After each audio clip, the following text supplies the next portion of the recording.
Jilin City of northeast China's Jilin province is endowed with rich snow and ice resources. As the Beijing Winter Paralympic Games are underway, a group of children with disabilities from Jilin Changi District Special Education School are chasing their winter sports dream. 孩子的天性就是玩和乐，他们在冰雪运动当中体验到冰雪的快乐，通过冰雪运动不但能够得到身体的康复，同时也让他们的心灵得到愉悦。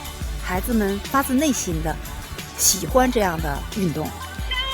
The school started to introduce winter sports to children since 2006.